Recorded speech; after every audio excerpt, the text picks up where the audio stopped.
Good evening and welcome to the 11th day of Turning Point series, an initiative to inspire during these challenging times. The drama in India was a very holy thing. Drama, dance, and music are themselves held to be a religion. Any song, if one's whole soul is in that song, one attains to salvation. One has nothing else to do. They say it leads to the same goal as meditation. Quotes Swami Vivekananda. Turning Point series is happy to have with us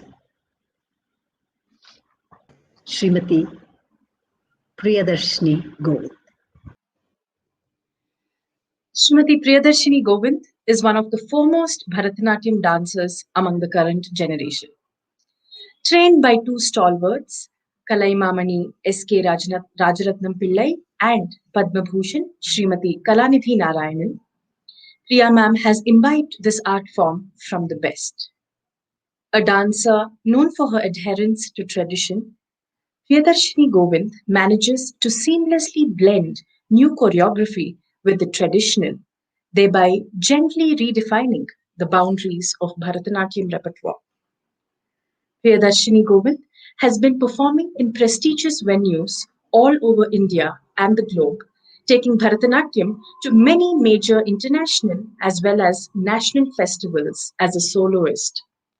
She is actively engaged in performing, creating new repertoires for dance and teaching as well.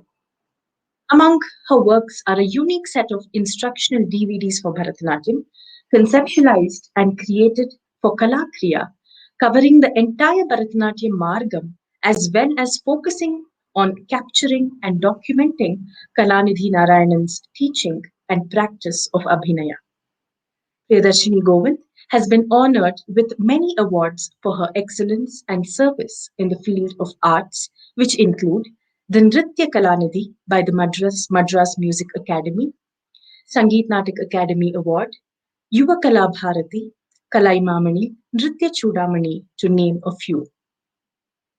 Priya ma'am also served as the director of the Kalakshetra Foundation between August 5th, 2013 and June 19th, 2017.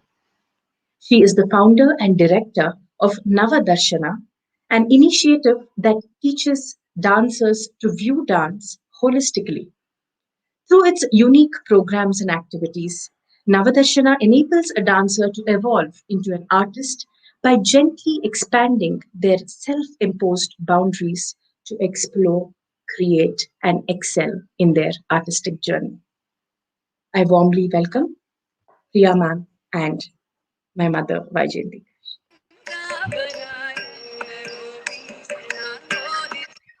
Welcome, Priya.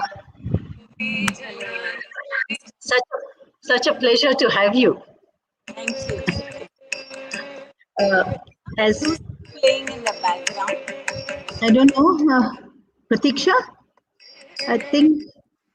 Oh, give me a minute, please. Yeah.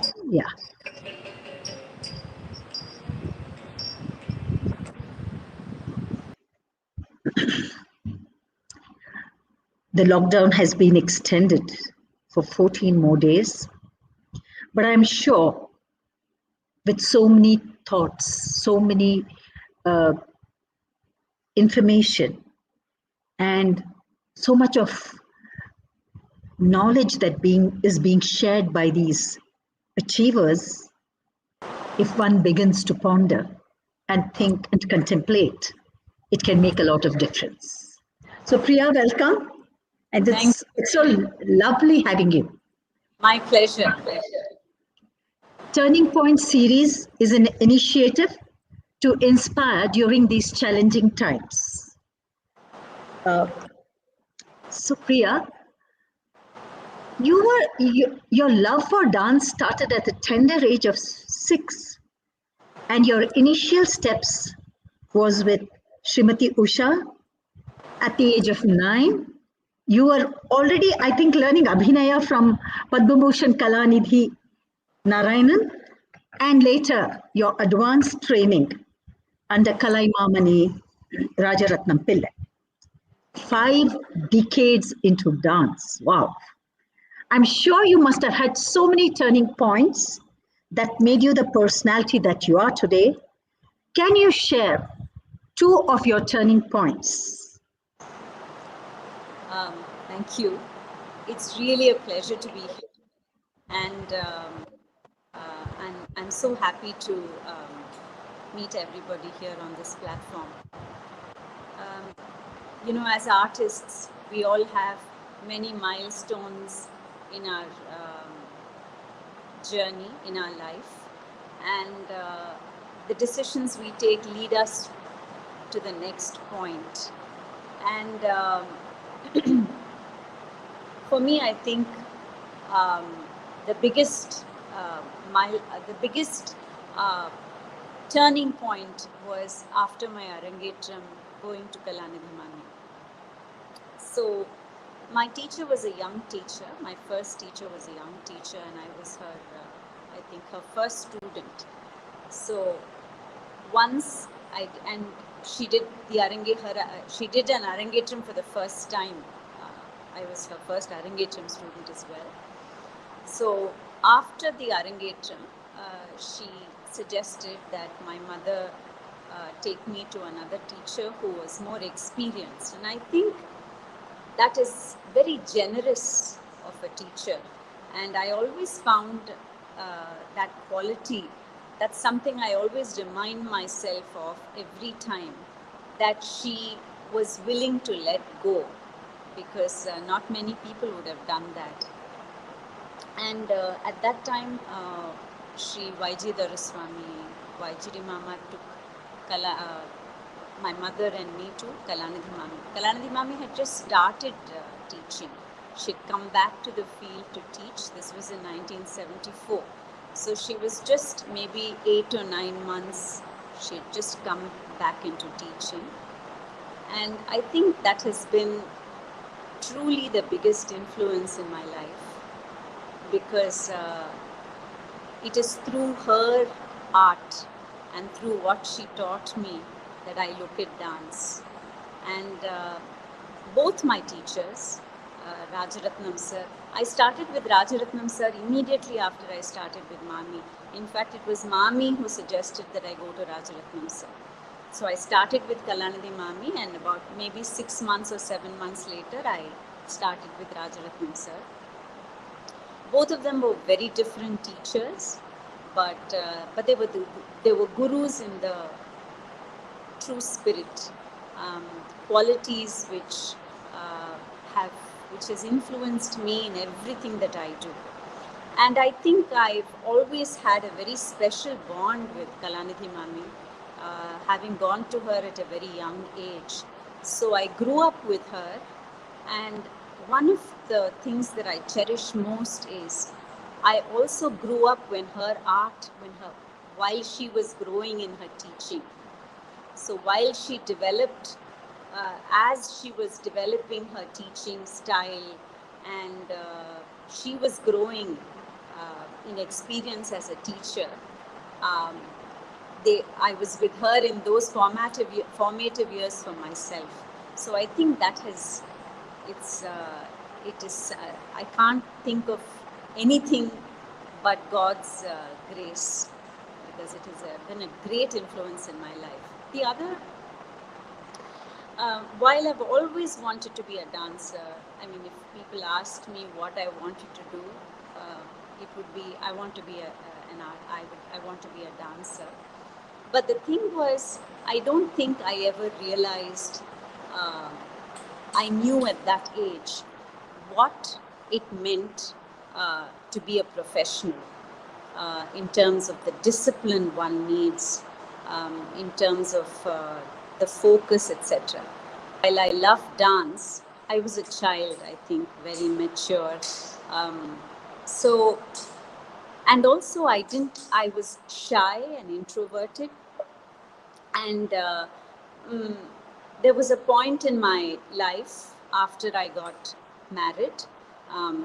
I felt that I would not be able to make it as a dancer because you needed to seek out opportunities. You need to be a little aggressive in the sense of talking to people, need to have good public relations. These are the things one hears, isn't it? So I felt I didn't have it in me. I was too shy, and I didn't know how to go and ask, for opportunities. So I did other things. So I did a little bit of TV, and then I started doing my chartered accountancy. I started studying for it. Then suddenly one day, this was, I remember, just 3 days. My grandmother was a very strong influence in my life. And this was about 4 to 5 days after she passed away. I got a call from Sunil Kothari ji, and he told me that he asked me if I would like to perform in Khajuraho. This was when I had almost given up dancing. I had enrolled for my inter, and I had stopped practicing, and so suddenly out of the blue I got this phone call when my mind had been made up, and I said, this is not for me. And I think the pull, it's there in your blood, isn't it, as dancers? So I took that as a divine intervention, and then I said, okay, if this is meant to be. And Khajuraho had been something I really wanted to perform for a very long time. It's a dream for all dancers, isn't it? So then from that day, I never looked back. No other career, just went into dancing. These were two very important, of course, two of the many important milestones in my life.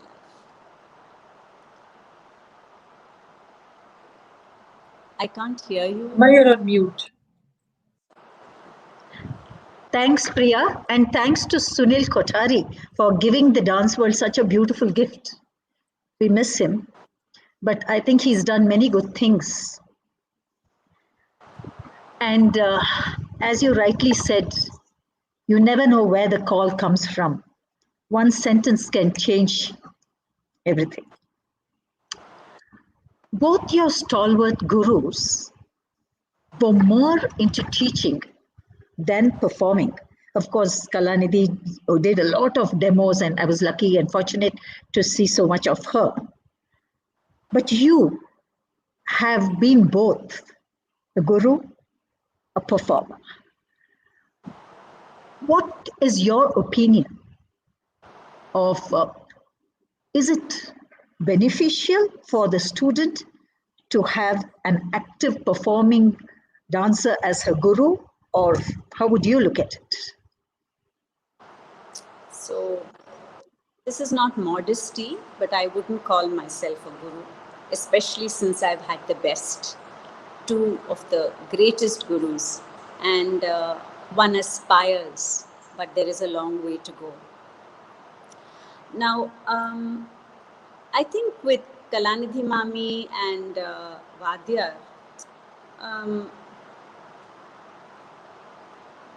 we also had a very different kind of learning. Time was, it was timeless, isn't it? It was not as if I learned a composition today and I have to perform it tomorrow. There was time to go over it again and again. There was, the way they taught was with such leisure and the luxury of that, each nuance taking the time to go into each nuance. It was a different period. I feel that more than, definitely as a performer, when we teach, we are able to give that, certain, insights that we have learned and imbibed as performers. That is invaluable. But I think more than whether you're a performer or a non-performer, I think generosity as a teacher is very important. Also, the ability to bring out the best in the student without any restriction within yourself, to be able to enjoy the artist in the student and to be able to even encourage the student to grow beyond you. I think as a teacher, those qualities are very important. And I think those qualities both my gurus had. Kalanidhi Mami was never restricted us in anything. We would perform compositions and sometimes change the ending, sometimes do different hands. For her, she was very proud when a student improvised, when a student did better. If somebody told her that, the student has done better than than Kalanidhi Mami herself, she would be very proud. I mean, those qualities, I think, are more important. Generosity as a teacher, and to be able to bring out the best in the student and accept, the growth of a student, I think, is more important.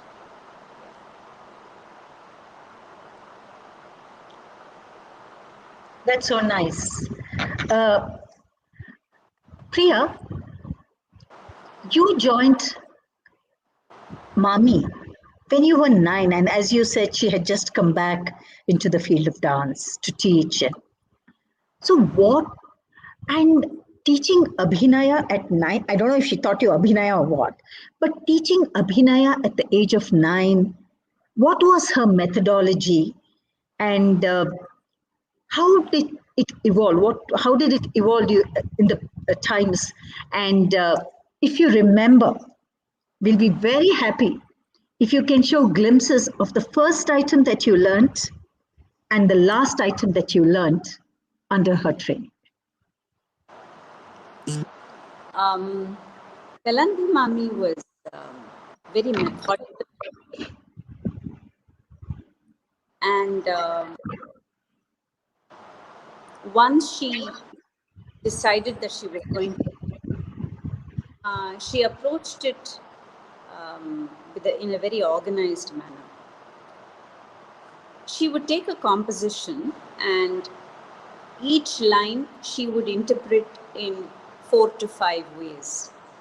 She would go over the lyrics and the word-to-word meaning, and then she would interpret each line in 4 to 5 ways.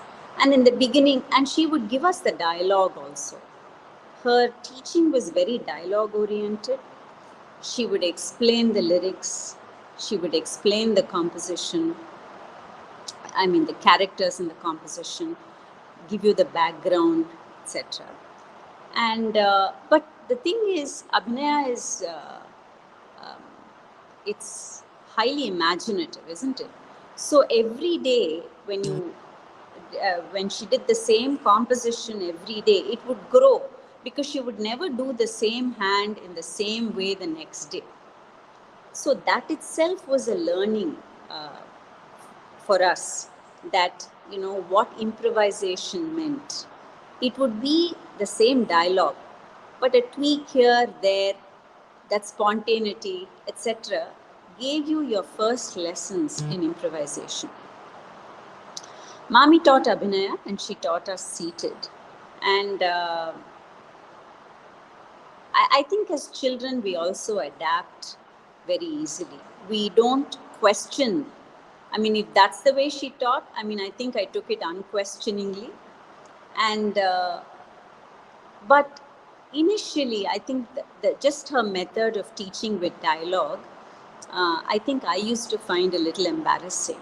I have mentioned it many times, but Kalanidhi Mami would, while she described the hand, she would give the dialogue. I think one of the early compositions was Mathura Nagarilo, and she would become the character of Gopi, and then she will talk to Krishna saying, "Can I go? Please let me go. No, please. So she would give dialogues like this, right? So as a child of 9 or 10, I would see this grown, uh, in my mind, fairly old lady, isn't it? And she was in her 40s, and I was just 9 or 10. I would see somebody probably like closer to my grandmother's age, and she would become this young gopi and smile coquettishly at Krishna. I would find it very embarrassing, and I would start giggling. Kalanidhi Mami would go do the same hand 2-3 times. Every time I would giggle. So in that one class, she looked at me. Suddenly she stopped dancing and she said, "Do you want to dance or not?" So from that gopi, she suddenly switched to a stern teacher. And for me, that is an indelible memory of shifting characters. From that gopi, how she shifted to a very stern teacher. So these were lessons that I learned. And with Mami also, she was a very orthodox and a very conventional, traditional woman of the dance area. But when it came to teaching Shringaram, she was very uninhibited and sometimes very matter of fact in the way she explained things, right? So the approach and the complete surrender to the art and taking the composition for what it is and not being judgmental. She would never shy away from playing any character. For her, each character was precious and relevant. It was not about, I don't believe in this should not be done like this. No. She said, our dharma is to take a composition and to visualize it. That is our dharma. And that is something that has stayed with me. And it's something that has been the biggest influence in my life. That every character is worthy of being recreated on stage. And it's not about you as an artist, but how you handle the character that matters. So, yeah. And I think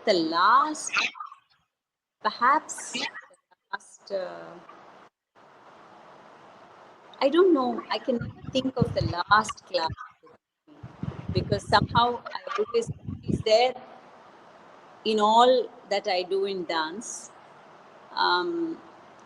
Whether she's physically present or not, I always feel she's next to me, and I can never think of a last class with her because, I learn every time she's with me, whether I teach or dance. Okay, why don't you present one of the items that little glimpses of it, of the music, Vyjayanthi.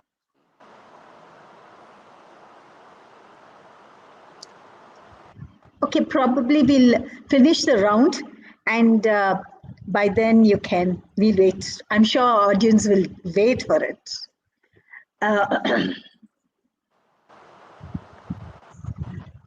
In one of your interviews, you have quoted, "It is important to be an artist enshrined in immortality rather than an image that can be replaced." I just loved it. Can you explain it or say a few lines about this and how to work towards this? See, I think it's about the art that you create, and it's not the personality. For me, that is what has been the key principle and influence that has guided me throughout. Because the art that you create and the art that you share, that remains in the hearts of people, isn't it? Like, for instance, there are certain experiences of performances, either that you have seen or heard, that still ring in your ears, or are still, you can still see them, isn't it? And they will be there as long as you're alive. Things that you can never forget. But that is what for me is more important than the personality of the artist that I create, isn't it? I don't know whether I know the answers to how to do that. I don't. For me, that has been the guiding principle for the way I work. So if I take up a composition, for me, it's important that the composition comes through, that it's the experience that I create about the character for me is more important than me dancing, right? So I think that's the way I work, where for me the art has to be visible and the artist is not important. I don't know if I make sense. In the same interview, you have also mentioned it is important to remind ourselves that the effort must be always towards learning and imbibing rather than cloning and replicating. Can you tell us more about this? See, the thing is, actually, I believe in the beginning, when we teach or when we learn, it is about replicating, because the student absorbs what they see. In the beginning, you have to replicate or you're cloning, but it doesn't stop there. Now, why I say you replicate, while you're replicating, you're actually honing their observation skills. So, especially when you teach abhinaya, the way you keep your head and the kind of expressions, when your eyebrows are raised or when your eyes are widened, etc., the expression that it conveys changes when even the eyebrow goes down or the eyes, go back to its normal size.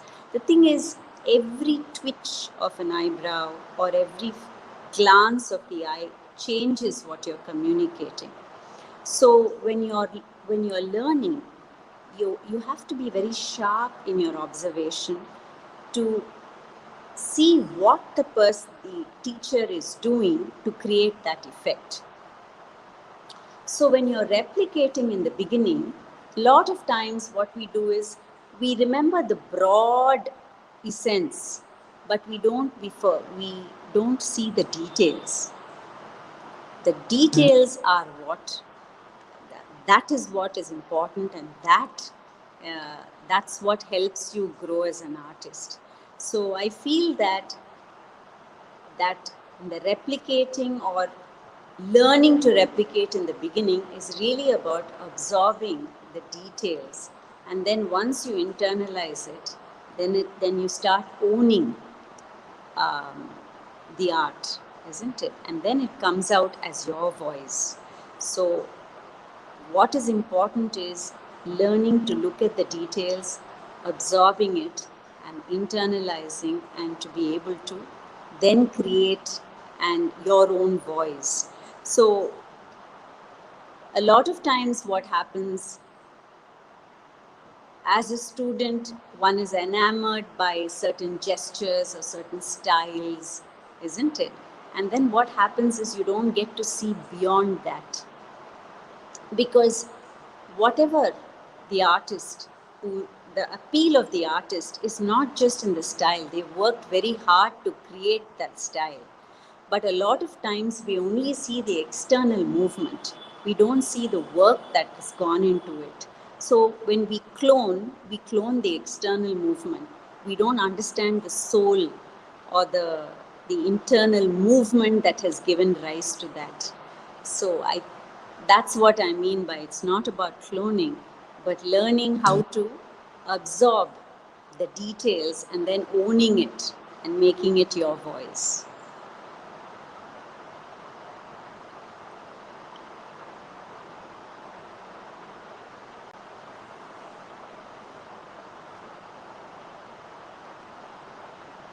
As the director of Kalakshetra Foundation for 4 years, as the director, and can you share how the experience of being in Kalakshetra as a director for 4 years has enriched your life and your artistic journey? I think Kalakshetra, the vision Srimati Rukmini Devi for this great institution, the vision that one hears and sees all around Kalakshetra is every artist, not just artists, but beautiful things, who loves beauty in any form. So just entering that kind of a space and being close, serving close. For me, the biggest learning has been the Ramayana. And I watched it, not just the rehearsals, but every year for 4 years. Watching the Ramayana and looking at it, every year it seemed fresh. Every year there was more that you saw. Just the sheer beauty of what she created at a time where there was not that much advancement in technology, or what she considered important to bring out in a scene, how she did the group choreography, how she kept the interest of the audience, and how for her everything was elevating the audience. So the collective of an audience, the Ramayana, it's truly a magical experience. So when I think of Kalakshetra to me, it's really looking at Kalakshetra through the Ramayana dance program. Because every detail, from nature around. And when you go into for me going into the campus, I always noticed there was during the season this tree flowers. See, these are things that one would miss. I would miss. Miss when I was probably traveling on the road. Our mind is so cluttered by the traffic noise, by our everyday, the space of our everyday lives. But going into that campus, time, it screeched to a halt, and everything was in slow motion. And there was time to savor and enjoy the beauty around you, enjoy the dogs, enjoy the scent of the flowers, enjoy the productions, and just the sound of music, the sound of dance everywhere. Just that single-minded focus on just beauty. I think it's every artist's dream. Whatever we wanted as artists, she had already thought about it. Imagine in the 1950s, 1930s, 40s. To me, it has, in tangible and intangible ways, it has made a deep impact on my life. Learning how to manage a situation like that. It was not just about the art. It was also about learning how an organization functions, learning how to handle responsibility, people management, learning how to balance art and people management, to also not lose sight of your joy of art, because that's the reason I was there. I'm not an administrator. I'm an artist. So not getting caught in, where you lose your love for the art. Learning all these things have been a huge learning for me. And I think it's for me, life after Kalakshetra, it has completely changed. I think Kalakshetra has changed the way I look at art. Can you share some of your overwhelming moments as the director of Kalakshetra?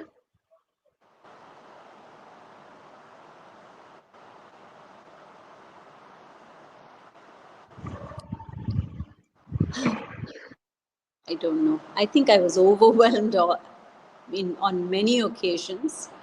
Mm-hmm. I think the time, every December season that I was there, the last day of normally it would finish with the Pattabhishekam. It was always a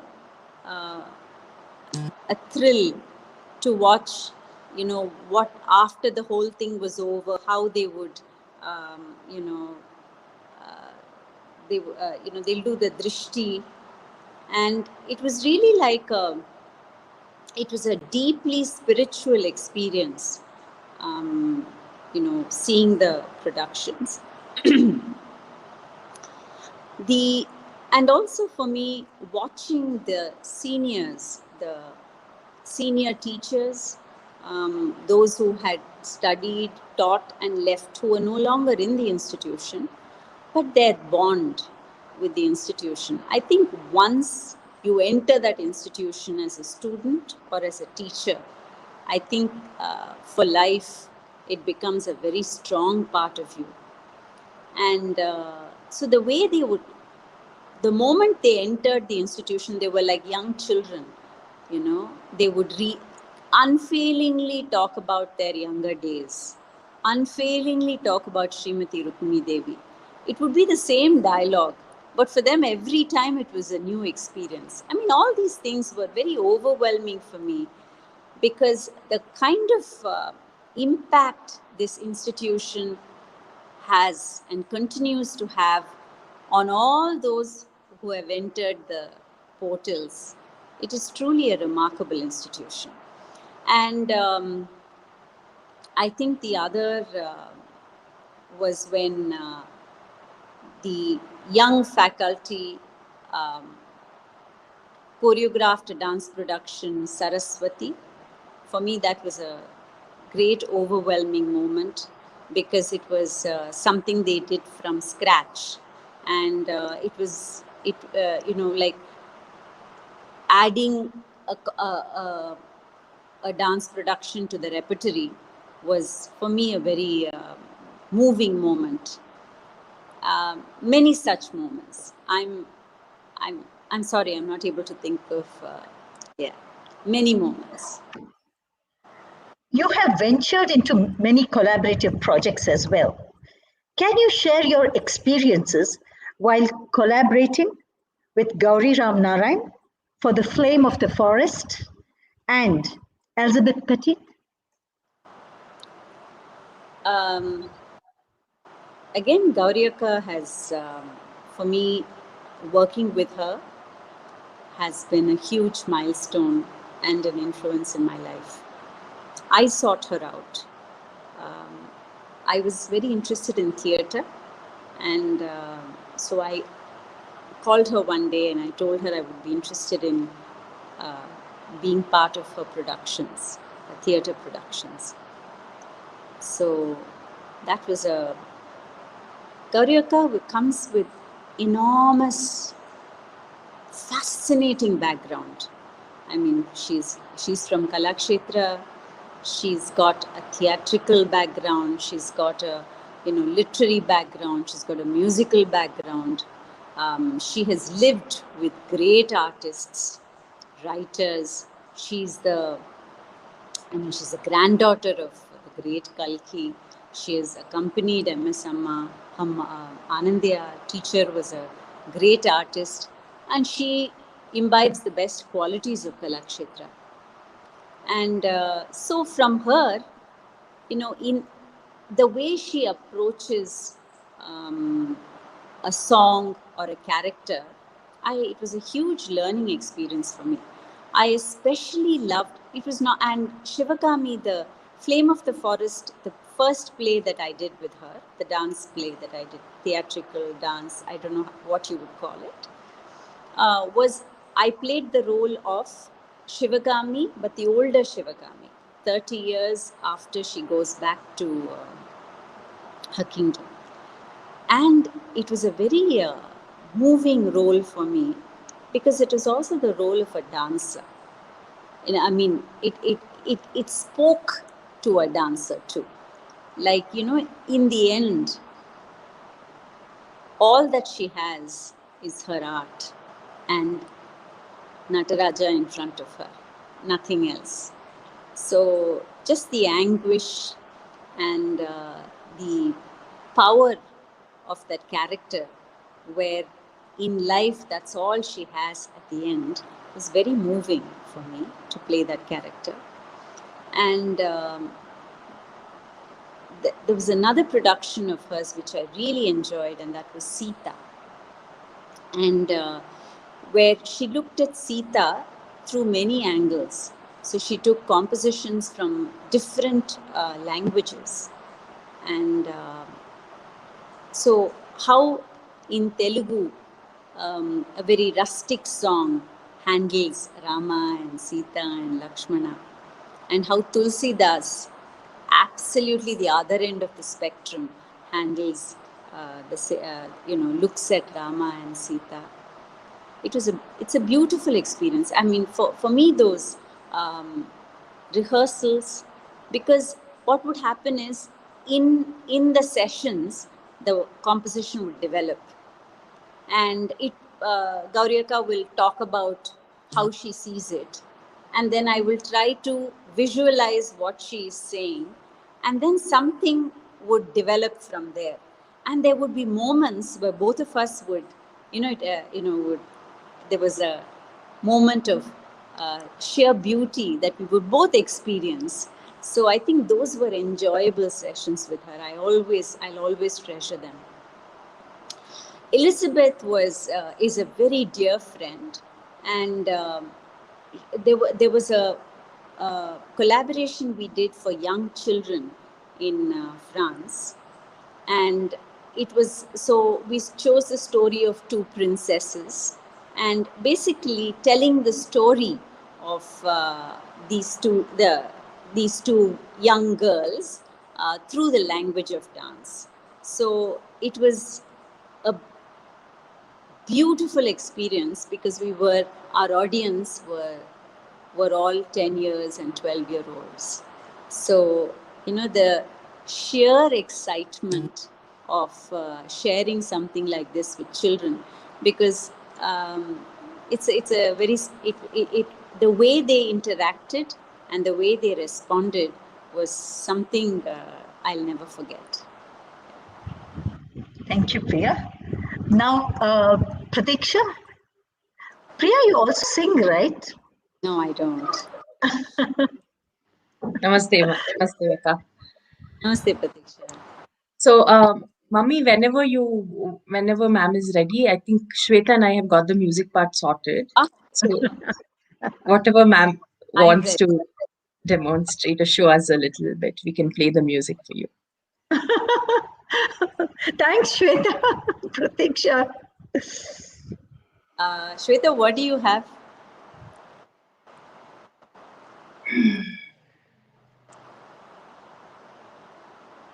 Shweta? Auntie, any track, Auntie, whatever you feel like. Okay. Ninu Juchi? Sure, Auntie.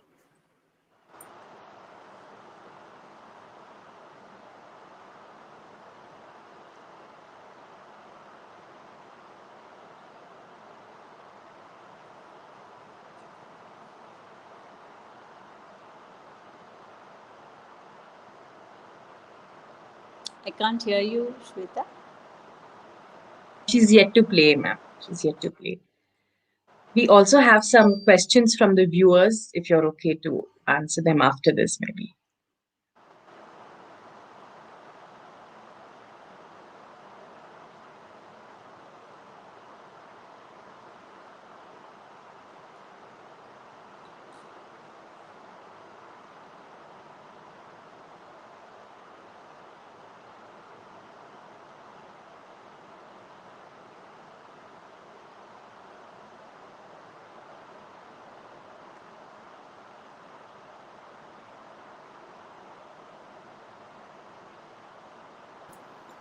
Sorry, Auntie, can I just take a minute to... Or anything that you have, Shweta? Anything that you have? Auntie, I have all the music. I'm just getting familiarizing myself with this platform. Sorry. No. So in the meantime, I think if Aka, you're fine, we can take questions from the viewers.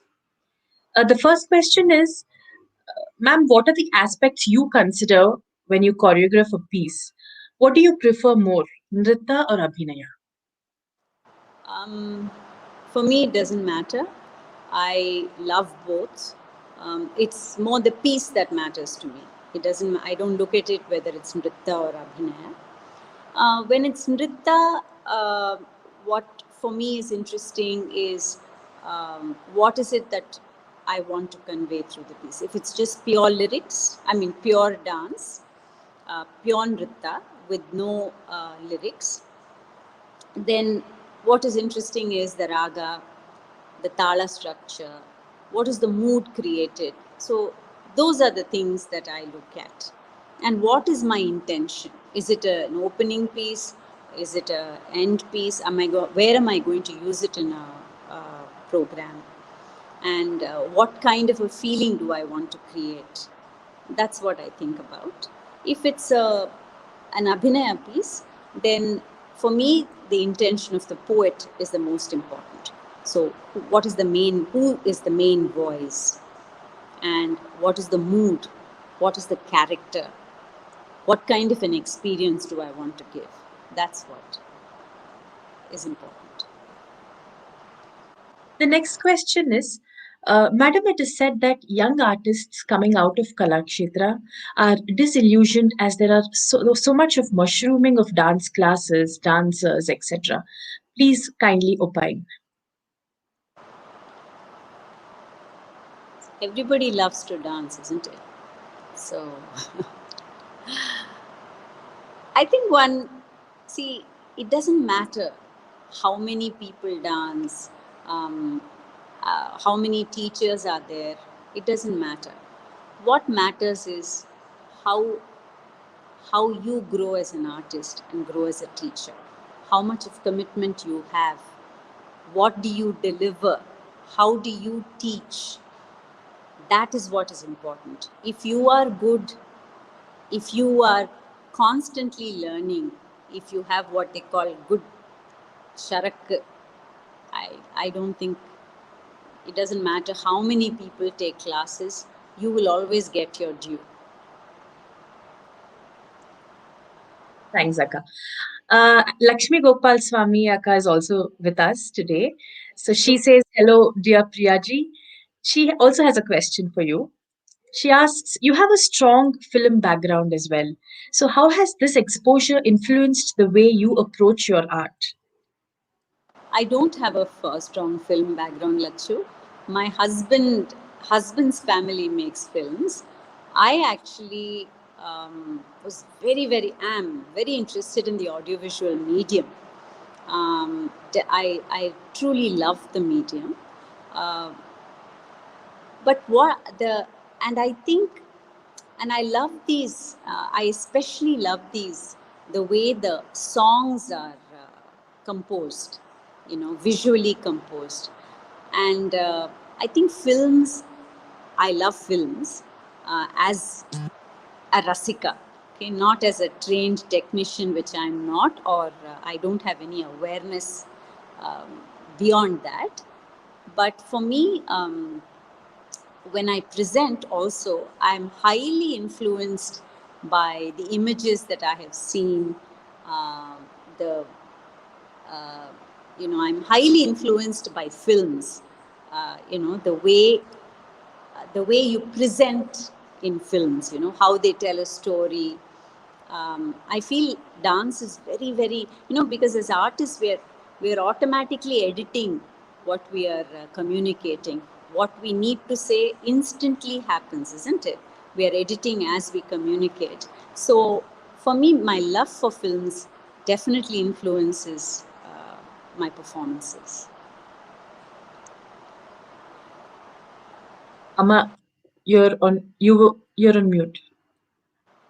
And was this same love for the editing and audio responsible for you to produce so many, come out with so many videos and thing of dance, and Mami's and yours? Actually, it happened by chance. And one of the things for me, I don't, if there's an opportunity, I don't stop to think whether I'm capable of doing it or not. If it interests me, whether I have the training or the background, I just jump into it and learn along the way. So these DVDs were something very exciting to do, because at that time, I think they were very pioneering. I think the producers they were very far-sighted in their vision for this. And they were just the fact that we were able to do from Alaripur to Tillana, and there's so much music that became available for dancers, isn't it? The audio tracks and all that. I think when I see that, I still hear Devi and I hear so many compositions. Still, they are very popular, and I think that was, the producers were very. It was a great vision. I think Kalanidhi Mami's Ashtanayika is truly something I'm proud of, because not only Ashtanayika, we did Navarasas and also all of her work. So documentation for Kalanidhi Mami, I think that is something truly I'm very proud of, because we don't have much of the old artists, isn't it? This is something that serves as as a symbol of what she stood for and her teaching. So, yeah. Thank you, Akka. I think Shweta is ready to play the music. sure.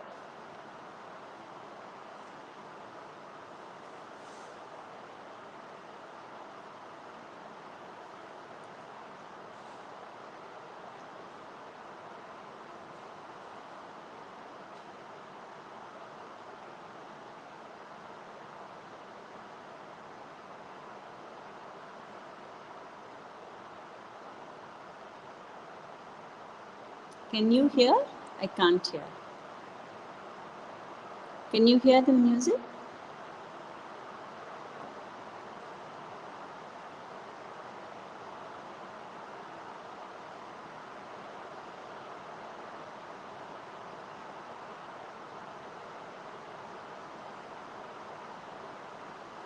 When I'm not able to hear it. Pratiksha, we are unable to hear it. I think you must make it the host or something.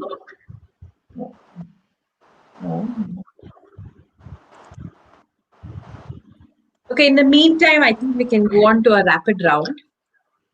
Okay. So I think this time we'll reverse the order. Akka, we generally conclude the session with the rapid round.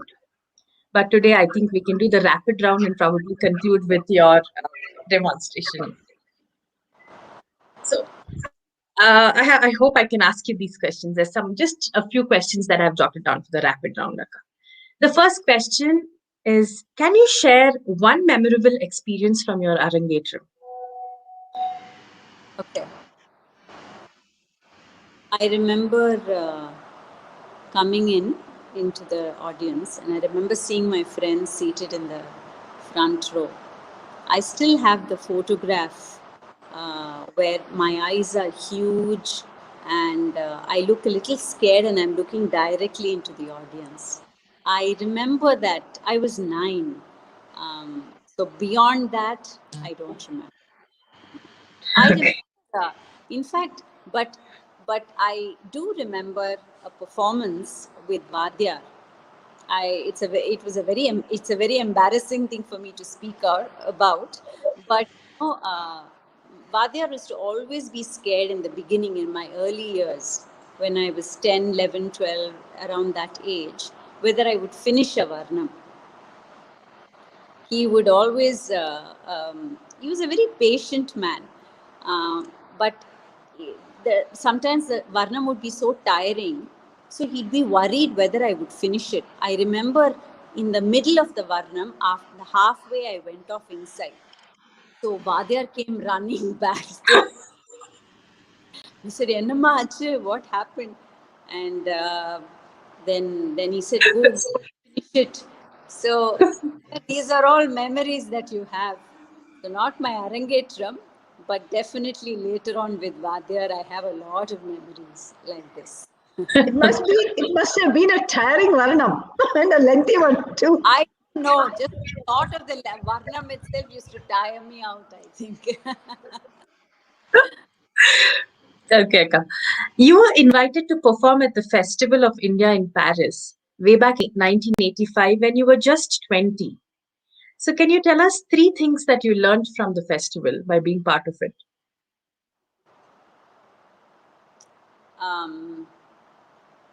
It was a very different audience.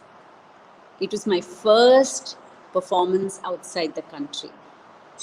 And it was a very different green room, different stage. And having a tech rehearsal before a performance, everything was new for me. And also Vadyar had come with me. And the experience I had had till then is, my Vadyar would decide the items. My Vadyar would decide the Pakavadyam. I would just go on stage, practice and go on stage and perform. That's it. There was no thought in my head beyond that. I was not a professional by any stretch of imagination. I was somebody who was passionate about dancing, and I loved to dance. And I thought I was a dancer, a professional. But there was a long way to go, isn't it? So for me, everything was new. Just stepping into this, it was like Alice in Wonderland. And you know what? Performances in theatres, and that too it was a festival of India, and that kind of an ambience. It was amazing. It was amazing. I think that kind of, changed how I looked at a performance. Who's your favorite dancer? Far. I have many. I love Kumari Kamala. I love Sai Subbalakshmi's dances, Vyjayanthi auntie's dances and films. I love dance. So it doesn't matter whether it's a well-known artist or a young child. I just love dance. I love your dance, Pratiksha. This is very embarrassing for me, but thank you. Thank you. All credits to my guru. Okay, Akka, the next question. One of your favorite reads? Reads. To Kill a Mockingbird. Yeah, by Harpali. What genre is it? It's fiction, but it's a beautiful story. It's one of the most moving fiction books I have read, and this is something I read as a very young child, but I always revisit it because it's also about life lessons. Thank you. Okay, so what the first thing that comes to your mind when you hear the following words? Practice. Sweating. Performance. Thrill. Makeup. Oil. Removing. Literature. Poetry. In spite of learning under a legendary guru for several years, one has to work on many other aspects to become an artist with a difference. So, what, in your opinion, are these other aspects? I think presentation, grooming oneself. So, learning is one aspect of it. Then translating it as a performance. It's really work. That's another. You really have to groom yourself, and it's not only about presenting what you have learned. It's how you own it and how you're able to present it as an individual artist. You know, that's something you really have to work on. For centuries now, the margam format has been followed in Bharatanatyam. Do you see a need to revisit the margam structure to go with the changing times? If yes, what are those changes you would like to bring in or you would like to see? Isn't it? The Sorry, format is Akka? the margam format has changed. It's not what it was. It's not even what it was when I was dancing in my younger days. See, now I think people use, okay, there's an invocation or an opening piece, and any kind of, like falls under that genre, right? And then you have, it could be a varnam or it could be a concept which is developed into a 25 to 30-minute piece.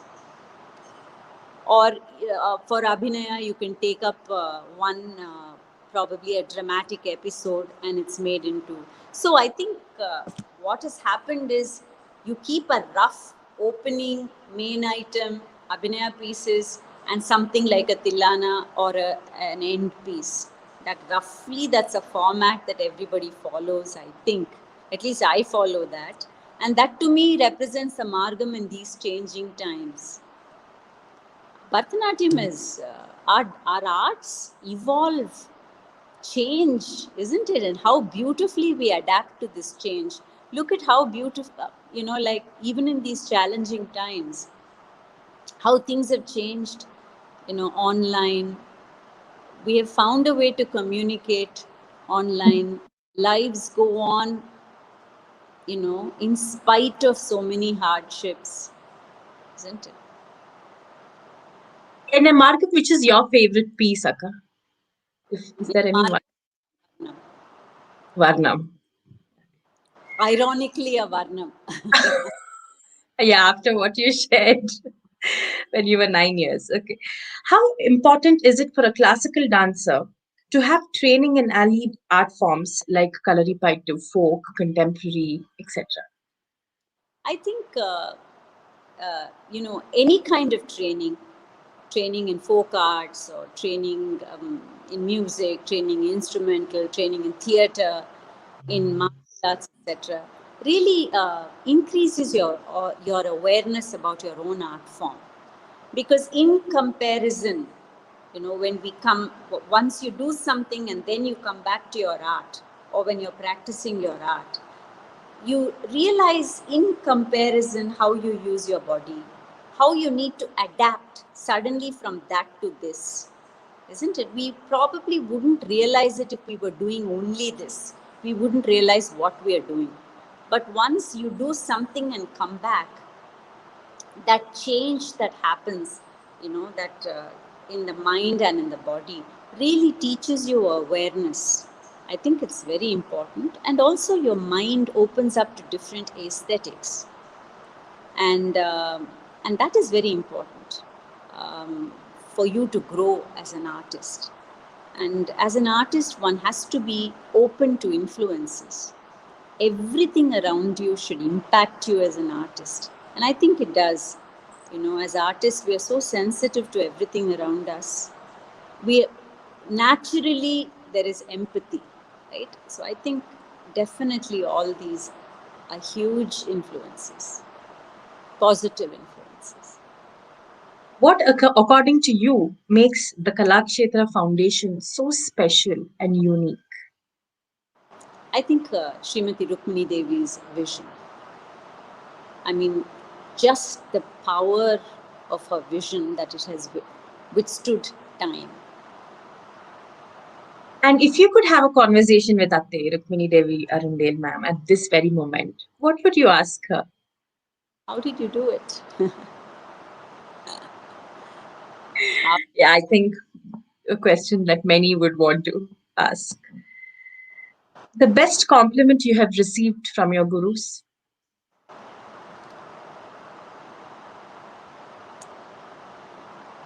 Kalanidhi Mami believed that there was nothing I couldn't do, and she would tell me that. And that is something that keeps me going. Vadyar would, when I was younger, he would tell me, இன்னும் கொஞ்சம் work பண்ணேன்னா உன்னை பிடிக்கவே முடியாதுமா, he'll tell me. So sweet. See, the thing is, it's not about them praising me. It's about the encouragement and the belief that they had. And I think that is very important for an artist and for a student. The fact that your gurus believe that you can do it. So I think that's what till today keeps me going. With this, I come to my last question, Akka. What is the best lesson you have learned from your parents?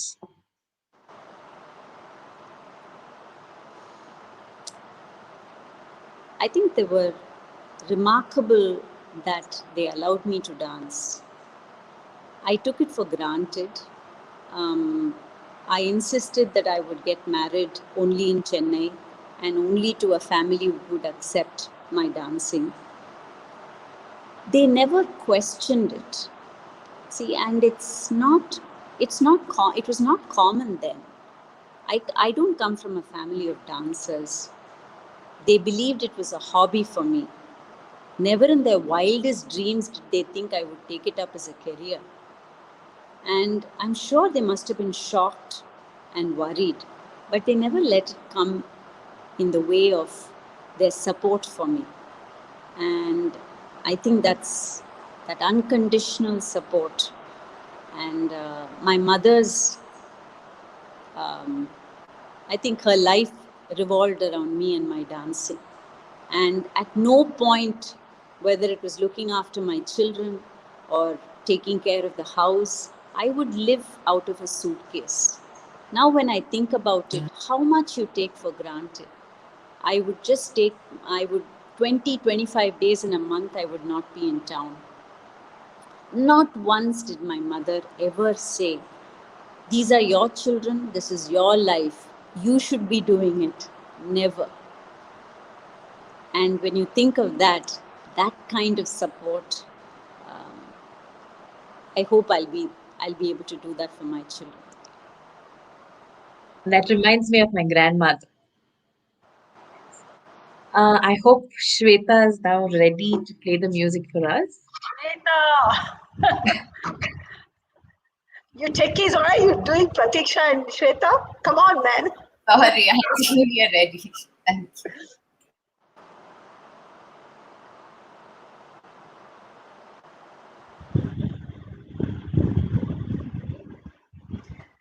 Same with me, Priya. If my mother was not there,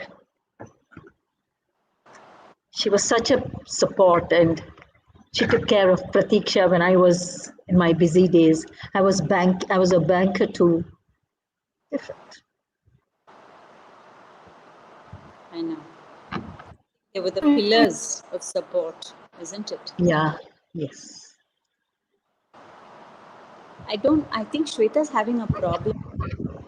Shweta? Sorry, Vyjayanthi. No problem.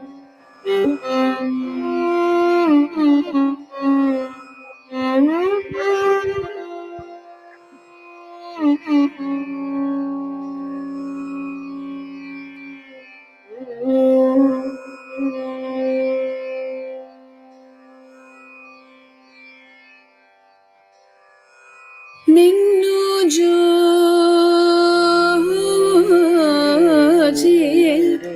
ನಾ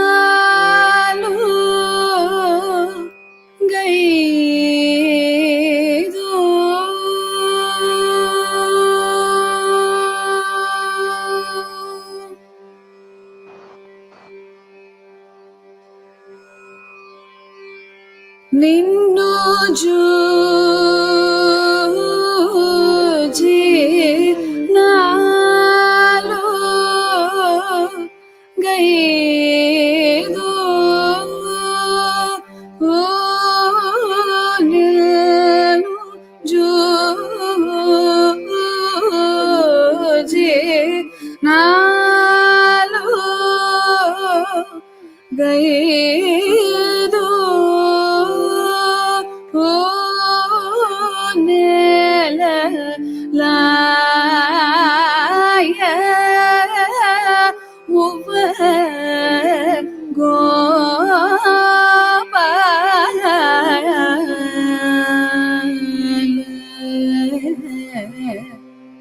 నిన్ను జూచి నాలో గైదు నేల లాయ ఉవ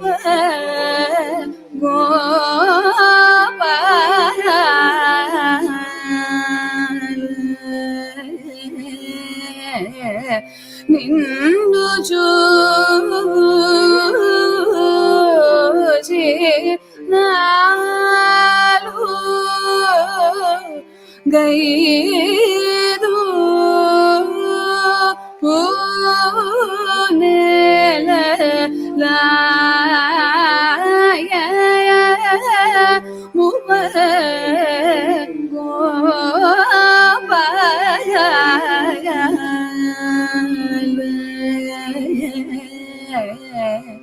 నిన్ను చూడ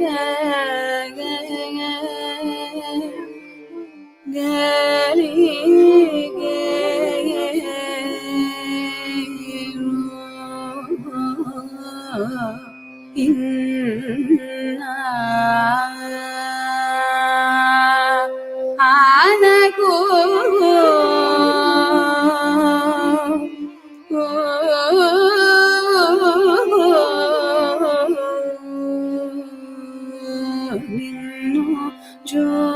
నిన్ను Sorry about that. Thank you, Priya. That it is just to make our viewers Thank even you. taste this much is good. Thank you Thank so much, you very Pratiksha. much. There is just one last question from the viewers, ma'am. May we know the importance of studying texts related to dance? I think it's texts related. Yeah, You mean yes, theory? yes. Maybe Theory. theory or even maybe mythological text, just to Any text, maybe poetry or anything related to dance is what. anything is I think poetry, reading mythology, all that is important because it gives you, you know, the base for your imagination. It's very important. As far as theory for dance is concerned, theory, I feel that as practitioners, we should be inspired by the theory. You should be aware of it. Study definitely is very important as artists, but one should not feel restricted by theory or feel or look at it in a very rigid manner, because after all theory comes from practice, isn't it? But to enhance your imagination and to increase your knowledge, definitely, reading texts, reading works, epics, reading mythology, all that is very valuable. joining us, Priya, Thank you so and much. sharing your precious time with our viewers. And I look forward to seeing you in person sometime soon. So much. Such a pleasure.